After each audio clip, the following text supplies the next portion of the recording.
Ora vivam! Bem-vindos ao Pergunta Simples, o vosso podcast sobre comunicação. Têm ouvido os últimos episódios e partilhado com os vossos amigos ou conhecidos? Porquê é que eu insisto nisto? Porque, como qualquer livro, um artigo, um restaurante ou um hotel, é a publicidade desinteressada, a boca, que mais ajuda a crescer qualquer comunidade. Este, aliás, é um bom tema para falar por aqui, porque é mais credível e poderosa a indicação dos nossos amigos que gostam de algo do que toda a publicidade do mundo. É porque ela vem, à partida, validada. Conhecemos os nossos amigos, sabemos do que eles gostam e valorizamos a sua opinião, e assim o círculo de afinidades vai sendo alargado. E porque os nossos amigos não nos recomendam também habitualmente coisas de que não gostaram. Isso chama-se reclamação. Por isso e por aqui vale simplesmente a pena subscrever o programa, é gratuito e, espero eu, gratificante. Se não for, lá está, liguem de volta ao vosso amigo e reclamem.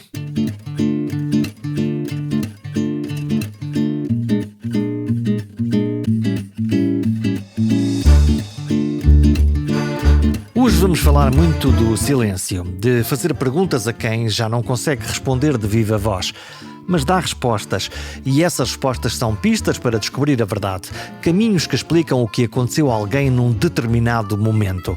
Sim, hoje vamos falar de ouvir os mortos. Parece um contrassenso, mas não é. Mas não vamos falar só sobre isto. Todos já vimos as séries com os CSI na televisão. O trabalho da polícia científica é muito esse: descobrir pistas, contextos, tempos e factos que ajudam a esclarecer um crime.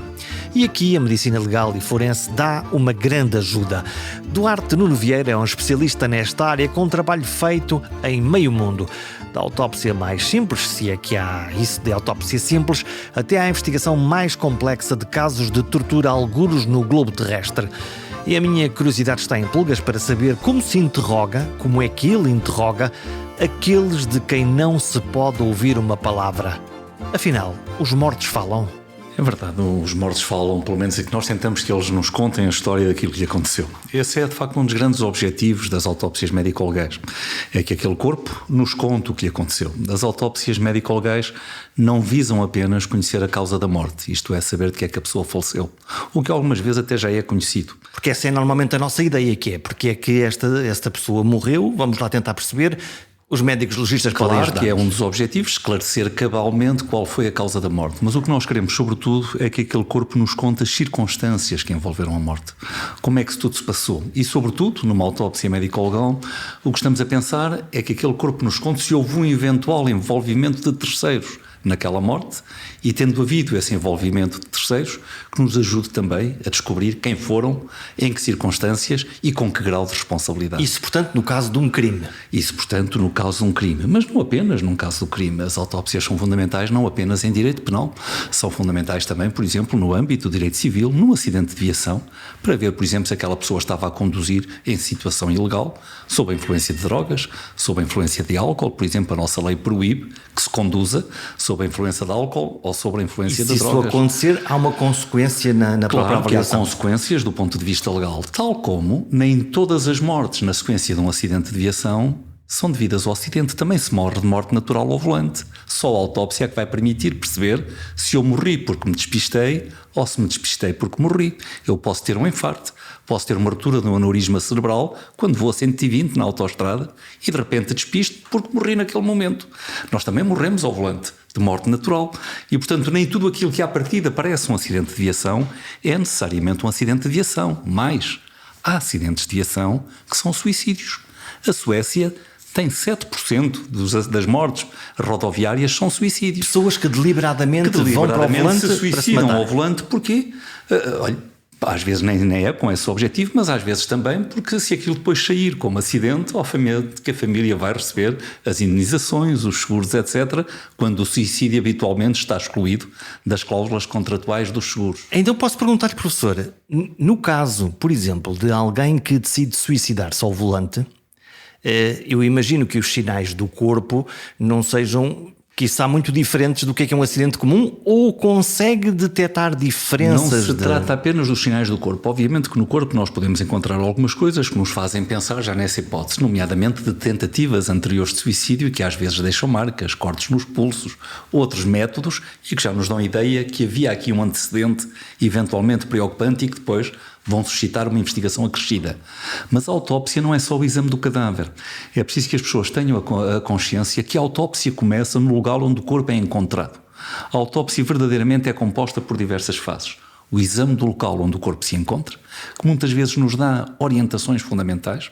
Eu costumo dizer que muitas vezes o exame do local é como o código postal, é meio caminho andado e, portanto, dá-nos logo uma orientação. O que é que se procura nesses locais? Não, nesses locais, por exemplo, o desalinho de objetos, coisas que nos possam revelar hábitos da pessoa, consumo de drogas, por exemplo, que ninguém conhecia, que tinha estado a beber álcool em quantidades excessivas. Há ali muita informação que pode ser obtida, ou o desalinho de objetos, coisas partidas, etc., que podem sugerir luta, ou outras coisas que mostram que a pessoa esteve a preparar toda uma ideação suicida e todo um objetivo suicida. Portanto, começa no exame do local. Mas isso é trabalho para os polícias? Ou também é para os médicos? Também para a medicina legal. O que nós vemos no local, nós defendemos muito que os médicos participem no exame do local. Isso ainda não acontece no país todo por carência de especialistas, mas há zonas, nomeadamente Coimbra, por exemplo, que começou com isto precocemente, onde, quando a Polícia Judiciária vai a um local de um crime, por exemplo, leva sempre o perito médico. Porque muitas vezes a posição em que o corpo está, há coisas que um médico, melhor que ninguém, pode avaliar e que depois, conjugado com o resto dos passos da autópsia, ajudará a perceber muito melhor o que se passou. Mas, como eu lhe dizia, a autópsia começa aí, depois continua-se com o exame do vestuário. O vestuário, muitas vezes, em alguns casos, pode ser a parte mais importante da autópsia, porque é lá que ficam os vestígios, os indícios que me permitem chegar à pessoa que foi responsável por aquela morte. Depois continua-se com o exame da superfície externa do cadáver. Às vezes a parte mais importante de uma autópsia pode ser aquilo que se vê externamente. Segue-se o exame interno, a abertura do corpo e a observação dos diversos órgãos, das diversas cavidades.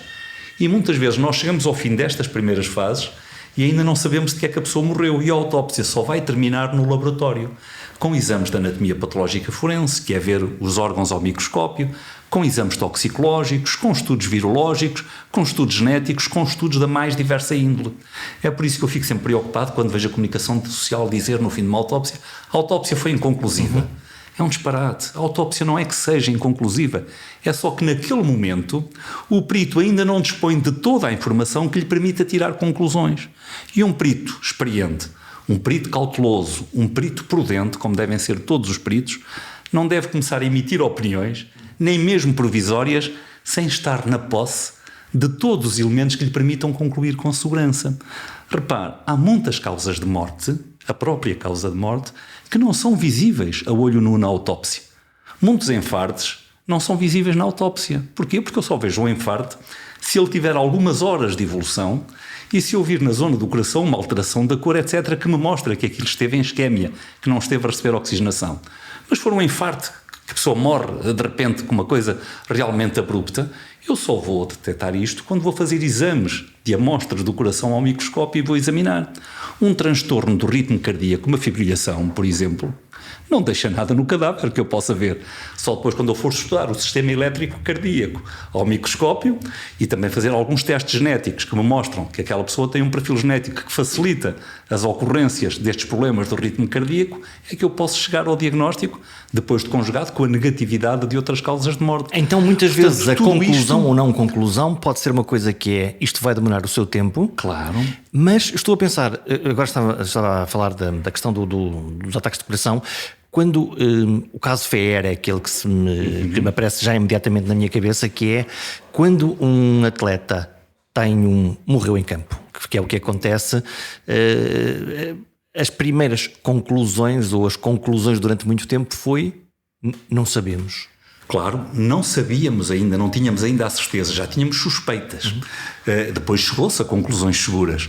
Mas repito, o perito médico-legal, a autópsia médico-legal, só se deve pronunciar quando está na posse de todos os elementos que lhe permitam concluir com segurança. Porque se eu me ponho a fazer conclusões provisórias, posso orientar uma investigação num sentido totalmente erróneo, pôr a correr, enfim, versões contraditórias que vão inquinar o processo.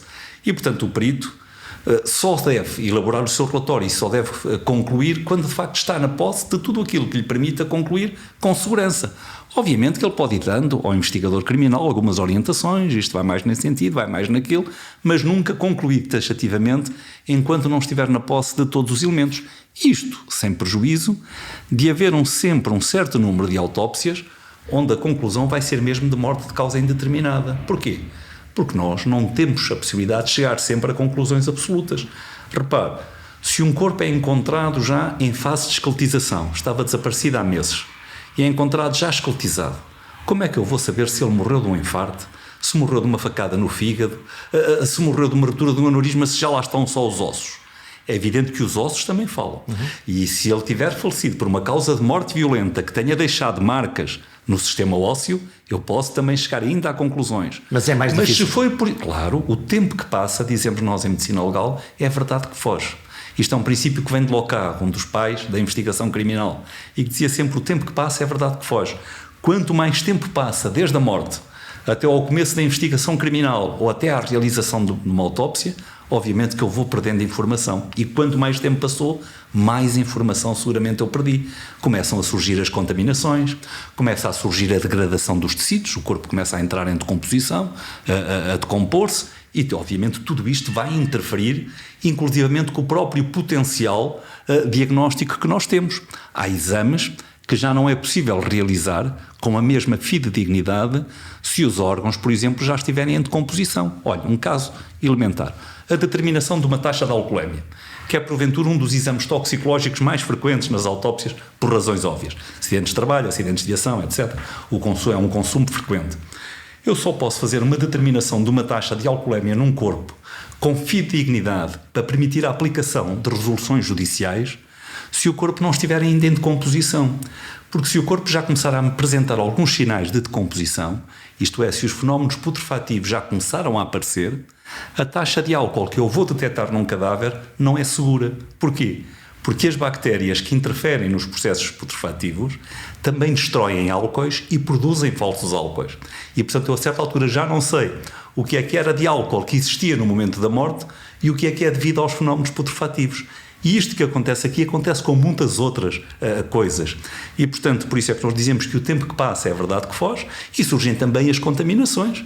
Obviamente, se um corpo está muito tempo no local, vão desaparecer vestígios, vai haver contaminações pela fauna, pela flora, etc. E tudo isto vai criar múltiplos problemas. Estamos aqui a falar de ciência. Todavia, quando o professor diz: bom, mas se eu estiver no lugar do crime ou do evento, do que aconteça, eu consigo ver coisas que têm a ver com a posição, com o corpo, com a roupa.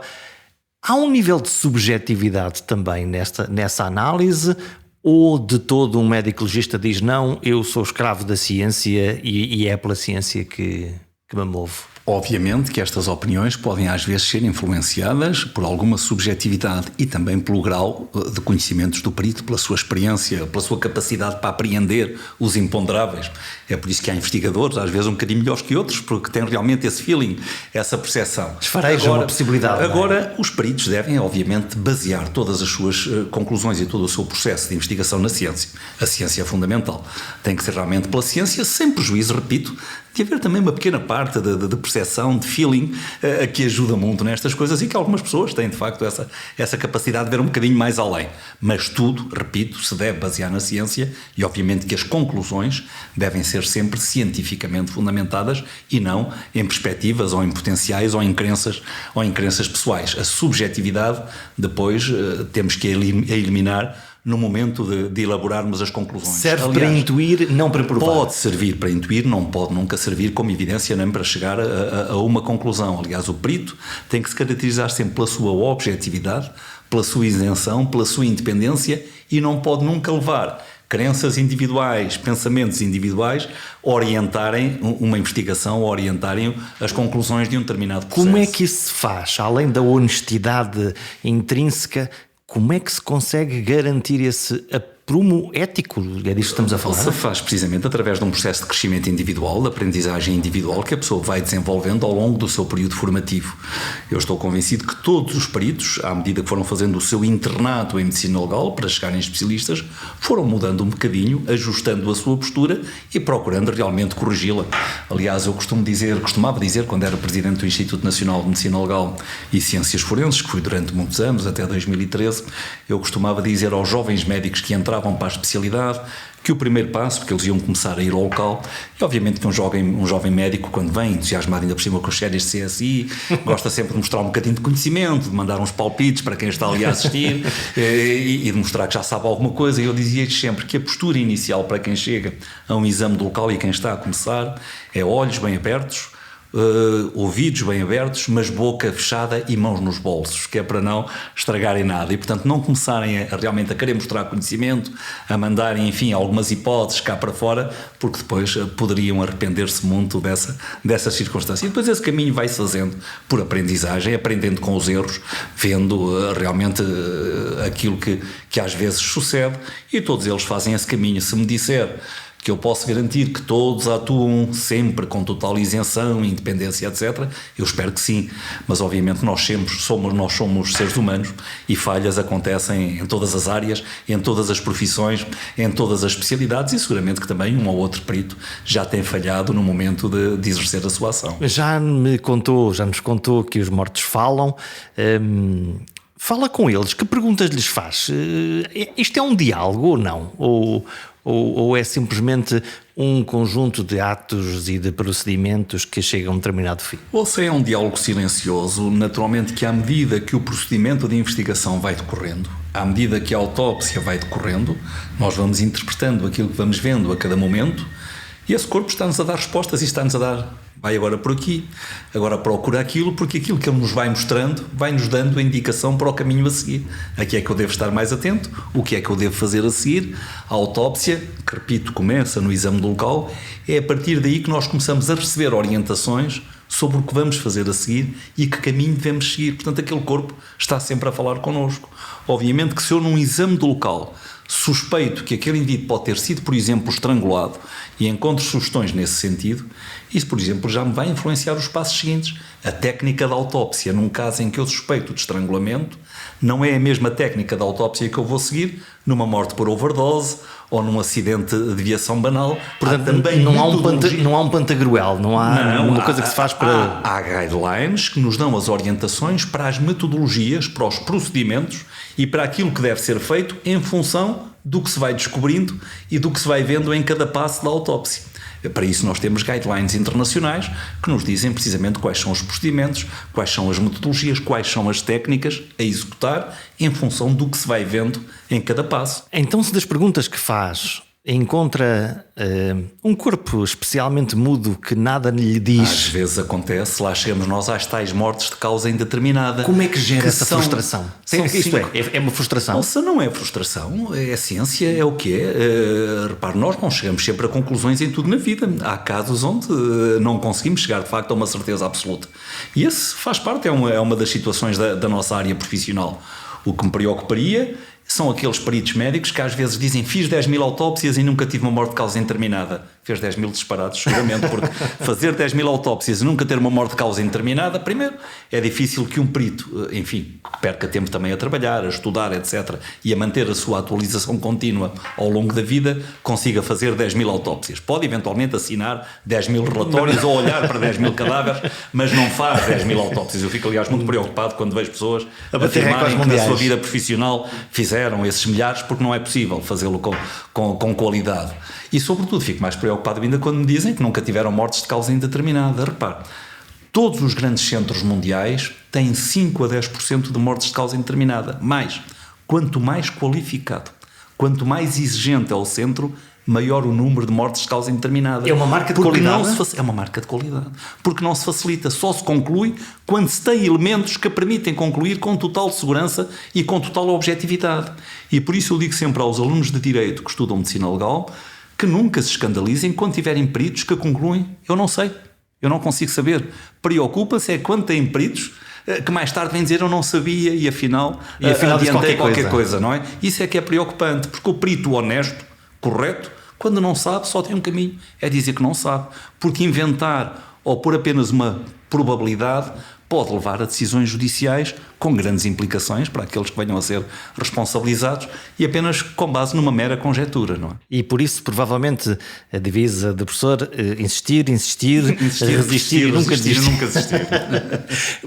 Até há uns anos, quando alguém morria, mais velho ou não, normalmente as pessoas perguntavam de que é que morreu. E hoje perguntam porquê é que morreu.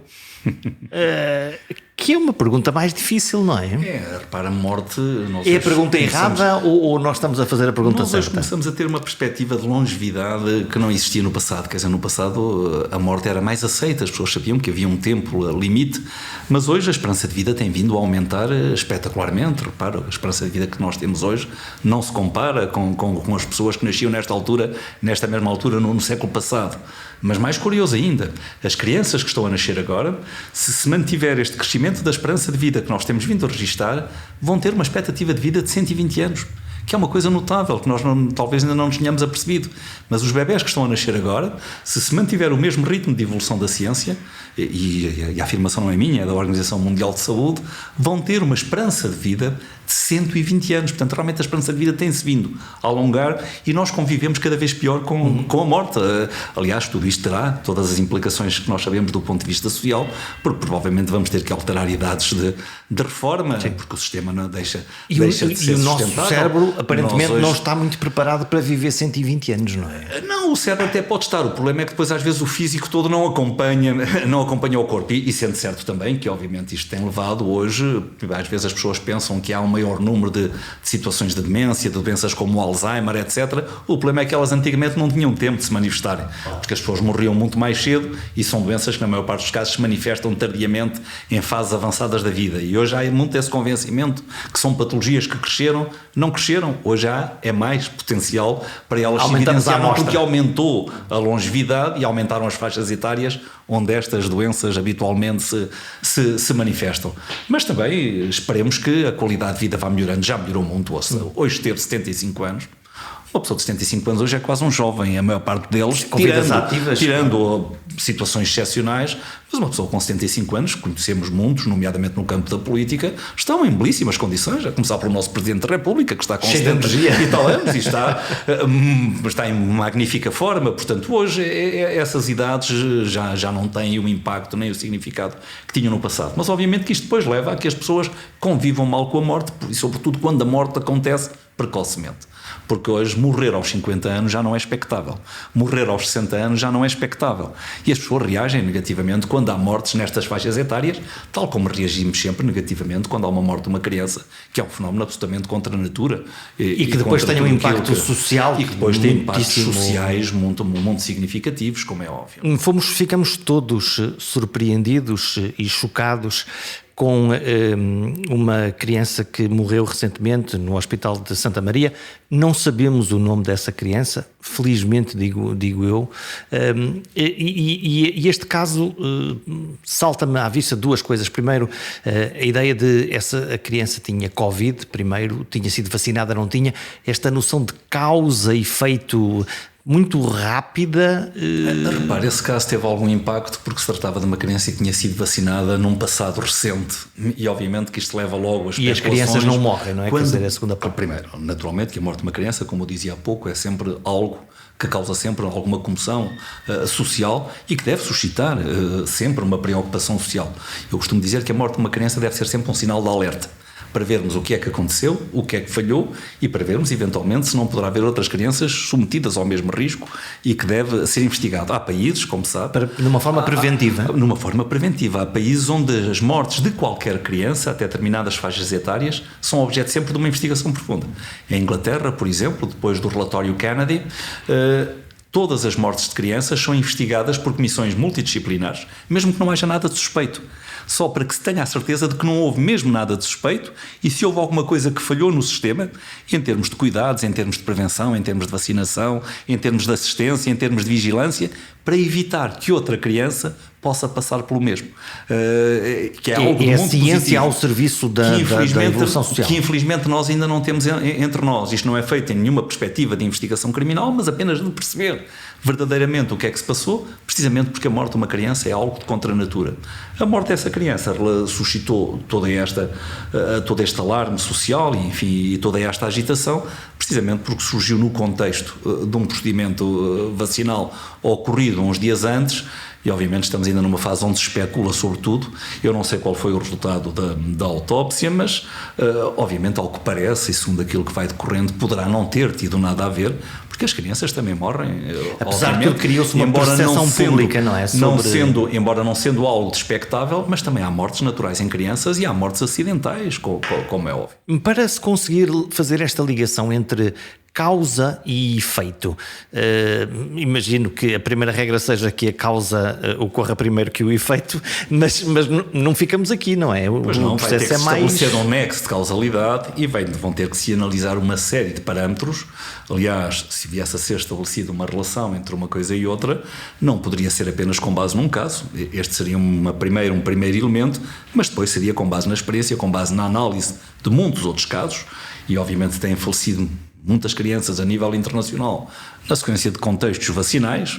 Então, conseguimos ver uns grandes números quando começamos a ter muitos casos em sítios diferentes, podemos fazer comparações com grandes números. Estudos. Aliás, felizmente, uma das coisas que hoje existe é de facto uma colaboração internacional muito grande. Como sabe, eu presidi durante bastante tempo, durante o tempo que me foi possível, 6 anos, a Academia Internacional de Medicina Legal, depois ao Conselho Europeu de Medicina Legal, a Associação Internacional de Ciências Forenses, etc. E o que estas grandes organizações hoje fazem é precisamente estabelecer redes. Eu presido agora a Rede Ibero-Americana de Instituições de Medicina Legal e Ciências Forenses, os Institutos de Medicina Legal de Portugal, Espanha e dos países centro- e sul-americanos que falam português e espanhol, são 22 países, e é um trabalho muito útil porque precisamente estabeleceu-se uma rede que permite de imediato trocar impressões. Olha, quando surgiu a pandemia e quando começaram a haver aqueles receios de fazer autópsia, não fazer autópsia, que cuidados é que se tomam, isto permitiu de imediato ir trocando informações.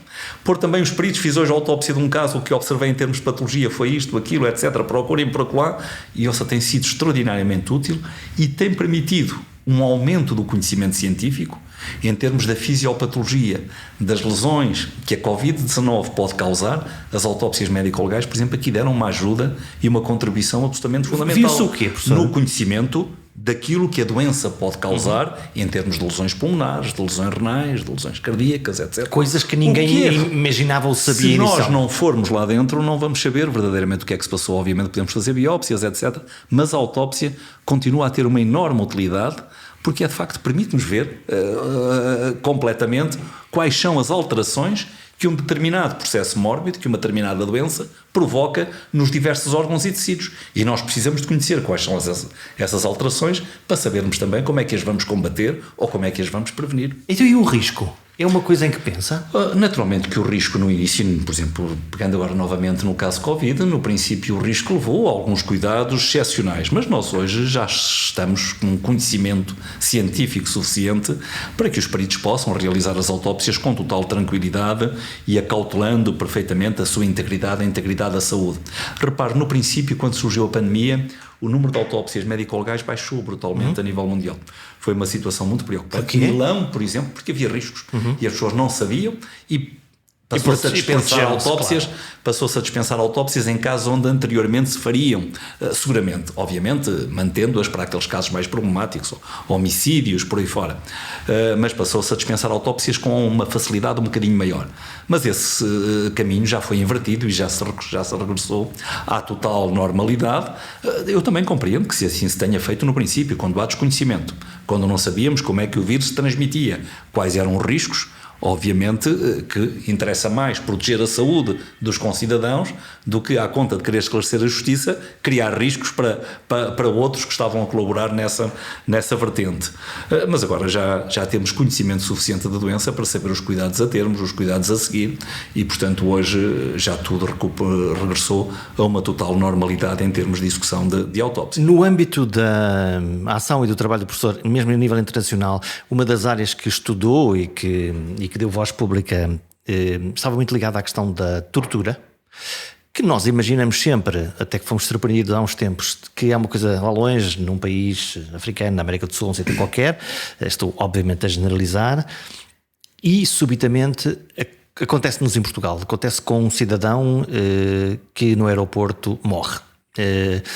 E para mim uma surpresa, não sei se calhar para o professor não, porque tinha alertado muito sobre sinais de que havia comportamentos que podiam levar a tortura ou algo muito, muito próximo. Não foi para si uma surpresa de todo. Não foi uma surpresa, mas foi obviamente algo de profundamente lamentável. Foi um choque, porque um cidadão que está sobre a alçada e sob a tutela do Estado devem ser dadas garantias e o Estado não pode ser um dos elementos. Então, falhanço do Estado enquanto tal. É um falhanço total e dizer o contrário é negar. Independentemente do que aconteceu, quem fez o quê, mas que é uma falha profunda dos deveres e das obrigações do Estado. E por isso, quando as pessoas às vezes condenam a indenização que foi arbitrada, não devem condenar, porque de facto foi uma falha brutal do Estado. Repare, há 73 anos atrás o mundo registou aquilo que eu considero ter sido um dos nossos avanços civilizacionais mais significativos. Estou a falar de quê? Estou a falar da aprovação da Declaração Universal dos Direitos do Homem, em 10 de dezembro de 1948. Foi de facto um avanço civilizacional brutal, que veio realmente dizer que cada um de nós, pela simples circunstância de ser um ser humano, tem um conjunto de direitos que são inerentes, independentemente de quem é, do que fez. É uma carta magna. É uma carta magna. Todo o ser humano, pela simples circunstância de ser um ser humano, tem, de facto, um conjunto de direitos fundamentais e tem uma dignidade que não lhe pode ser retirada em circunstância nenhuma. O artigo 5º dessa declaração diz claramente que ninguém pode ser submetido a tortura ou outros tratamentos ou punições cruéis, desumanos e degradantes. E este é um direito humano muito particular, porque é um direito humano absoluto. O que é que isto significa? Significa que é um direito humano que não pode ser suspenso em nenhuma circunstância, nem mesmo em tempos de crise ou de guerra ou de conflito interno.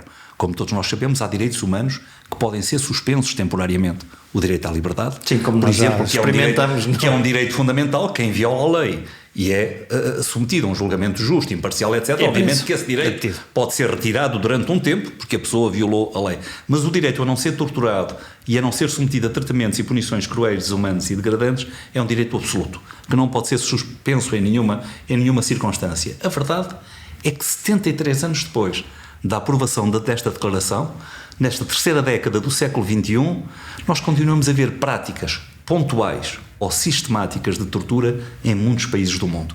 Um relatório recente da Amnistia Internacional dava conta de práticas comprovadas, seja pontualmente, seja sistemáticas, de tortura em 75% dos países reconhecidos pelas Nações Unidas. E não só nos países ditos de terceiro mundo mais desregulados. A tortura é uma prática transversal que acontece em todos os países, mesmo nos países mais desenvolvidos. Obviamente que há uma tendência para um maior número de ocorrências e de ocorrências também mais intensas e com práticas mais bárbaras em países menos desenvolvidos e em países com sistemas não democráticos de tudo instalados aquilo que no viu na sua vida. Há países absolutamente lamentáveis em termos de atividade. Eu já estive em países onde de facto a tortura é uma prática sistemática, onde não se sabe, o Estado e nomeadamente as forças policiais não sabem interrogar, não sabem atuar sem ser torturando, e sabemos bem quais são. Mas isto continua a acontecer realmente no século XXI, é lamentável. Agora, nenhum país está imune à tortura,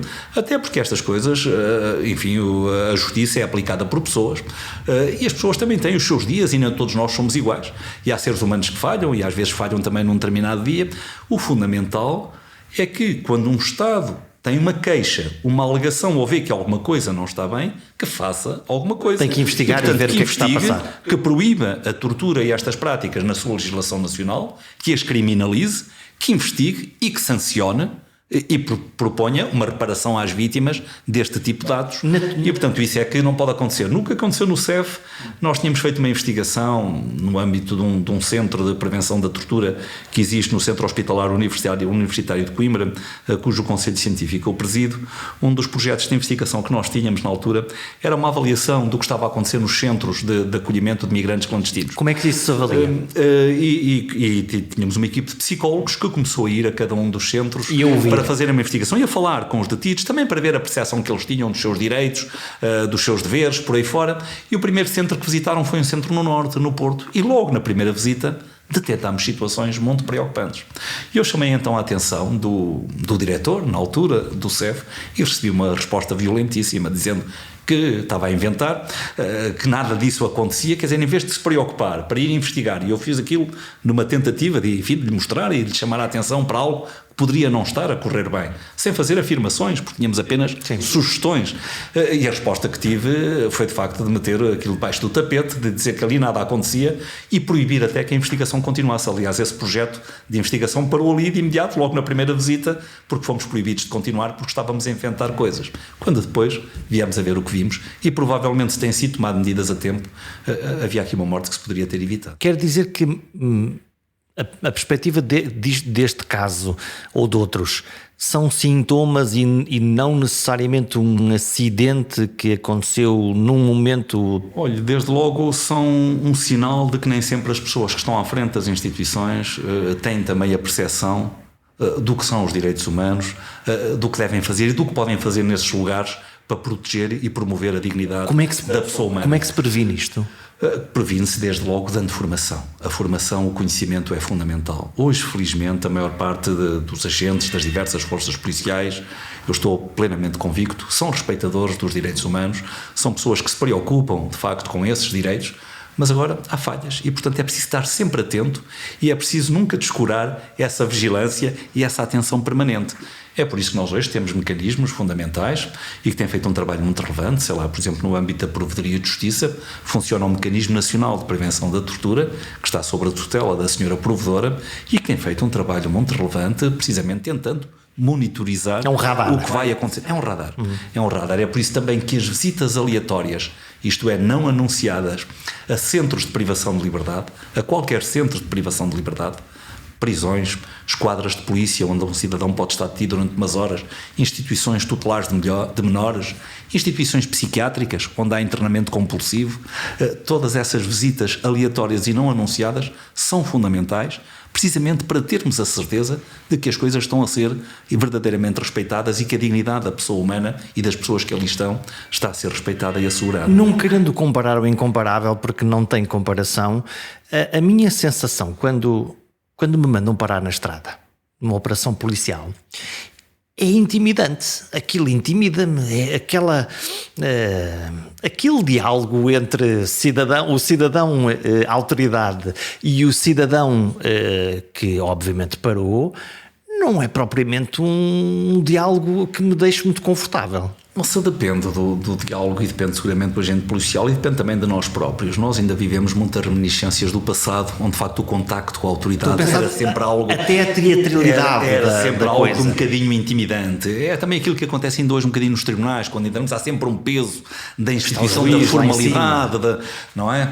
Mas pronto, as coisas também são mesmo assim e também sabemos que há nisso também alguma função e algum objetivo da parte da instituição, mas se as coisas depois foram feitas com respeito, apesar desse caráter, enfim, porventura um bocadinho intimidante, depois normalmente o agente, hoje nas conversas que tem, normalmente são pessoas afáveis, compreensivas e que procuram educadas, até atuar mais numa perspectiva preventiva e de aconselhamento do que numa perspectiva repressiva. Repito, sem prejuízo de haver seguramente falhas e de haver, provavelmente de forma relativamente frequente, agentes que falham, mas também a obrigação do cidadão, quando se confronta com uma situação dessas, é participar, é denunciá-la para proteger inclusivamente outros cidadãos. Nós temos a obrigação, quando de facto nos confrontamos com alguém a quem compete aplicar a justiça de uma forma séria, isenta, honesta, e que vemos que essa pessoa não está a cumprir essa missão, devemos sinalizá-lo, precisamente para que os superiores hierárquicos saibam o que está a acontecer e para que façam aquilo que se espera, que é investigarem e procurarem, de facto, corrigir o que não está bem. Já que falamos dos tribunais, como é que é esse diálogo com a tribo porque no fundo a medicina forense está aqui com um pé na medicina e com um pé nos tribunais na investigação, não é? Como é que Eu passo muito do meu tempo em tribunal. Hoje, por exemplo, já estive em 2 tribunais, precisamente a participar como perito. A vida pericial tem de facto essa componente. O perito vai investigar, mas depois tem que ajudar a justiça, tem que esclarecer a justiça e, portanto, o juiz vai precisar da participação e da presença do perito. Repara, eu costumo dizer que nós podemos ter excelentes leis, podemos ter magistrados excelentemente preparados, podemos ter excelentes instalações em termos de tribunais, Mas se a justiça hoje não assentar em boa ciência, ela nunca vai atingir níveis de excelência. A justiça hoje tem que assentar na ciência. Conclusões judiciais sem ciência podem ser um desastre. Como é que se faz hoje uma investigação de paternidade sem termos testes de ADN? Isto não acontece em alguns países do mundo. A própria reconstituição de um acidente, hoje há reconstituição científica de acidentes. E hoje a GNR, a PSP já têm brigadas excelentemente preparadas. Porque, por exemplo, uma das áreas onde mais se mente é nos acidentes de viação. E mente-se, nem digo que intencionalmente. Um acidente dá-se em fração de segundos. Eu ouço uma travagem, olho, em segundos aquilo passou-se. Muitas vezes o meu cérebro reconstrói e elabora uma imagem que depois se vem a ver cientificamente que não correspondeu à realidade. Construímos uma narrativa. Nós podemos construir uma narrativa, porque eu olho, só vi parte do acidente, eu não vi tudo. Ouvi a travagem, quando olhei, já não presenciei tudo desde o princípio. E hoje, com a reconstituição científica dos acidentes, nós muitas vezes vamos ver que aquelas versões que estão a ser contadas pelas testemunhas não correspondem à realidade. Não diz a letra com a caneta, porque mostra os elementos da física, da dinâmica, etc., que não pode ter sido assim. Só que o cidadão, na melhor das intenções, construiu aquela imagem e é essa que vai comunicar pensando que está a falar a absoluta verdade. Mas repito, hoje pelas marcas que ficam no local, pelas deformações que ficam nos veículos, pelas lesões que ficam nos corpos, etc., nós conseguimos muitas vezes reconstituir com muita aproximação como é que um acidente se processou, a que velocidade ia ao veículo, como é que as coisas... E tivemos também casos recentes onde isso aconteceu com alguma mediatização e onde foi possível reconstituir tudo isso. Portanto, a reconstituição dos acidentes, a reconstituição científica, e que foi por exemplo, uma das áreas fundamentais. E está a ver, os tribunais confrontam-se diariamente com sinistralidade laboral, rodoviária, etc. E, portanto, a ciência é aqui fundamental, porque, obviamente, o juiz, que tem essa responsabilidade terrível de ter que decidir, vai ter que ter elementos científicos e sempre naquele princípio que indúbio pro réu. É sempre melhor absolver um culpado do que condenar um inocente. Esse é um princípio fundamental e, portanto, enquanto a justiça for tendo de facto essa fundamentação científica, isso é essencial para nós termos uma boa justiça. Então, e como é que lida com os... Enfim, com os advogados que percebendo que há ali alguma dúvida, exploram e no fundo dizem, bom, o professor sabe muito disto, mas a dúvida é que... Mas claro, mas esse é o seu papel e o contraditório é um princípio fundamental da justiça. Obviamente que se dois peritos têm opiniões diferentes, vão ter que fundamentar e cada um apresentar a argumentação científica. Isso acontece. Que defende, claro que acontece, e é muito salutar que aconteça. No campo da avaliação de danos corporais, por exemplo, de pessoas que ficaram com deficiências, com incapacidades, acontece muito. Um perito diz tem 30% de incapacidade, o outro diz tem só 25%, etc. Vamos ver. E, portanto, depois cada um terá que fundamentar muito bem a sua posição e depois o juiz, ouvindo os diversos argumentos de um lado e do outro, toma uma decisão. Terá que tomar uma decisão, obviamente. É possível, pela experiência que tem, medir em alguém que morreu o sofrimento que essa pessoa teve? É possível ter uma ideia do sofrimento que determinadas situações comportam. Obviamente, repara, a dor é sempre algo de subjetivo.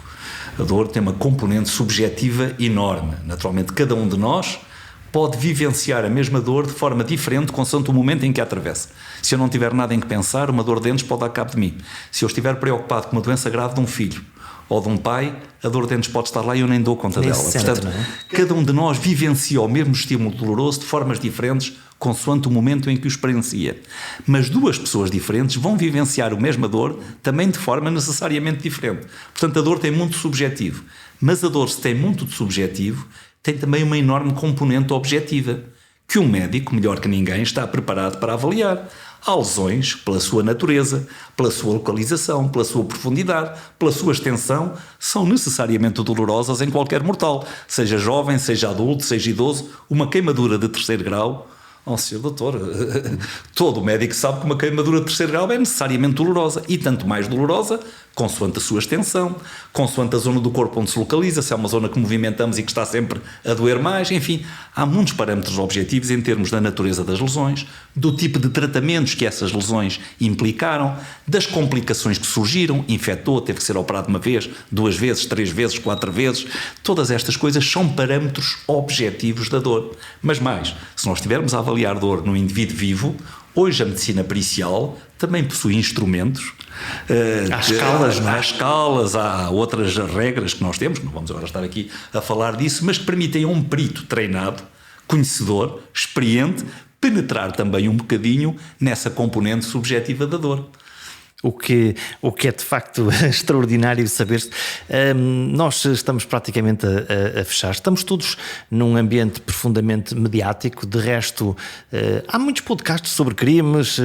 As manhãs da televisão têm muita discussão sobre crimes ou casos criminais. Os jornais mais tabloides, as televisões mais tabloides. Como é que um observador privilegiado se senta e liga à televisão e olha para isto, para esses retratos?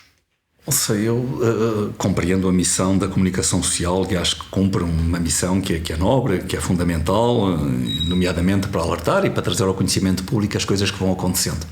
Preocupa-me às vezes ver alguma especulação relativamente a situações. Quando eu era presidente do Instituto, estava muitas vezes inteiramente dentro de determinados casos. Estava a dizer, que depois via serem tratados na comunicação social e de uma forma absolutamente especulativa, explorados à exaustão. Há coisas que me preocupam muito. Preocupa-me muito, por exemplo, ver, quando é no contexto de uma morte, a televisão a passar imagens de um pai em lágrimas, de uma exploração familiar emocional. a sofrer, e a exploração do sofrimento humano, a mim é uma coisa que me indigna profundamente. E acho que esse aproveitamento da parte da comunicação social, nem que seja mesmo vendo nós que está a ser feito para vender tempo e para vender imagem, acho isso algo de profundamente lamentável.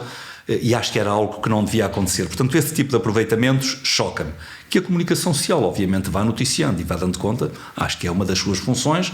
Tenho pena que nem sempre o cumpra também, ou pelo menos nem todos o cumpram sempre da forma correta e adequada como deveriam fazer. E, sobretudo, lamento muito a exploração do sofrimento humano que às vezes vejo aparecer nesses casos e serem explorados até à exaustão, com coisas que às vezes não fazem sentido nenhum. Todavia, há uma espécie de atração quase voyeur de muitos de nós, vê-se pelas audiências, de nos fixarmos a ver aquilo. Mas é isso precisamente, é que estas coisas acontecem porque vendem, porque depois a sociedade está ávida delas e vai estar ali, isto melhora os tempos da antena, melhora os time-sharings, etc. E as pessoas estão ali, porque realmente nós temos uma atração por estas coisas que é às vezes um bocadinho sórdida, como nós costumamos dizer. Muito bem, fechamos este programa. Lembra-se da primeira autópsia que fez?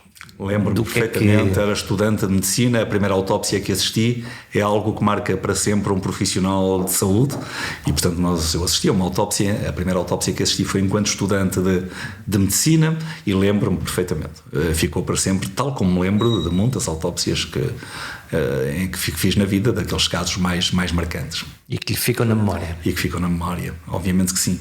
Aliás, uma das coisas que nós procuramos, quem trabalha nesta área, é nunca fazer autópsias de casos que conhecemos, de pessoas com quem convivemos, porque depois fica-nos muitas vezes essa imagem. Eu tive, enfim, a certa altura, que fazer a autópsia de um grande amigo, porque não havia outra possibilidade e para não atrasar, e depois é uma imagem que nos marca para sempre. Portanto, nós próprios nos protegemos e procuramos sempre, quando há relações que nos podem mexer com as emoções, não participar nestas autópsias para ajudar também a manter um bocadinho este sofrimento que isto pode causar. As marcas no corpo e as marcas na memória. Se a medicina forense e a memória têm algo em comum, é o diálogo em silêncio. Na medicina são perguntas feitas para respostas silenciosas. Para a memória é o silêncio que pode ser ensurdecedor. Mas ambas comunicam sem palavras ditas. Até para a semana.